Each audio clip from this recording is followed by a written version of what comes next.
இன்றைக்கி எதை பற்றி பார்க்க போகிறோன்னா, அத்திக்கடவு அவிநாசி திட்டம். இந்த திட்டம் கோயம்புத்தூர் மக்களுக்கும் சுற்றி உள்ள பிற மாவட்டங்களுக்கும் நன்றாக தெரிந்த வார்த்தைகள், சட்டம் கூட.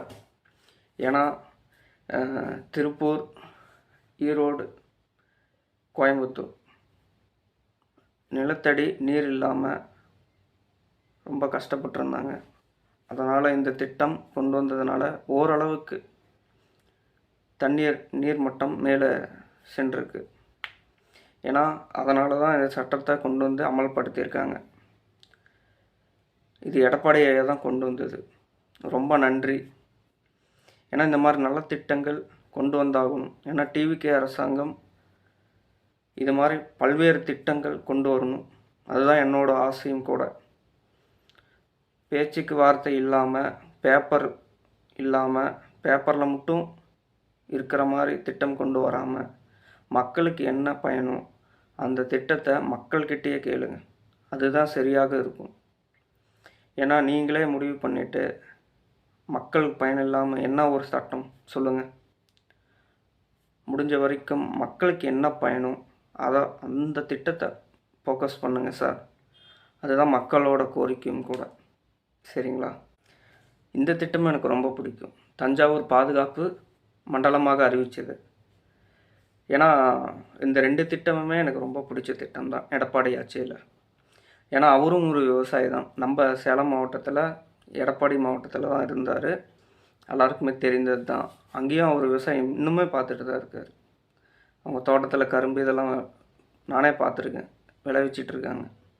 அதனால தான் அவங்க நிலத்தடி நீர் வேணும்னு சொல்லி தான் அவிநாசி திட்டமும் அவர் கொண்டு வந்திருக்காரு. அதே மாதிரி தஞ்சாவூரில் மீத்தேன் எடுக்கக்கூடாதுன்னு சொல்லி சட்டம் போட்டிருக்காரு. அதுவும் மிகவும் பாதுகாப்பான சட்டமானது விவசாயிங்களுக்கு. அதே மாதிரி இந்த விவசாயிங்களுக்கு அந்த நெல் மூட்டையெல்லாம் அடுக்கி வைக்கிறாங்கள குடோன், அது கட்டி கொடுத்துருந்தா இன்னும் எனக்கு ரொம்ப சந்தோஷம். இந்த டிவிகே ஆட்சியில் அது செஞ்சால் இன்னும் எனக்கு ரொம்ப சந்தோஷம்தான். ஏன்னா அது குடோன் இல்லாமல் ரொம்ப விவசாயிகள் அந்த ரோட்லலாம் காய போடுறாங்க. மழை வந்து அதை நினைஞ்சிருது இடம் இல்லாமல். அதை கொண்டு போய் ரோட்டில் போட்டு காய வச்சு திருப்பியும் அதை அரைக்க கொடுத்துருக்காங்க.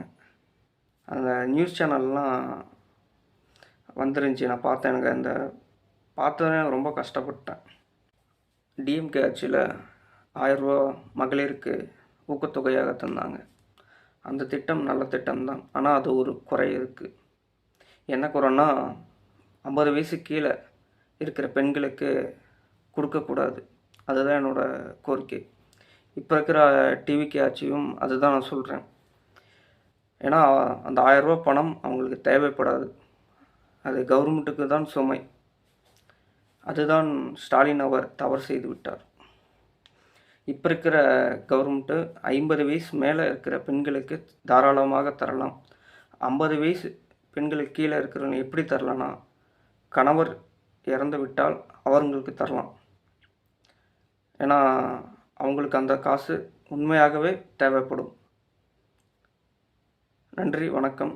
சேனலை பிடித்திருந்தால் சப்ஸ்கிரைப் செய்து விடுங்கள்.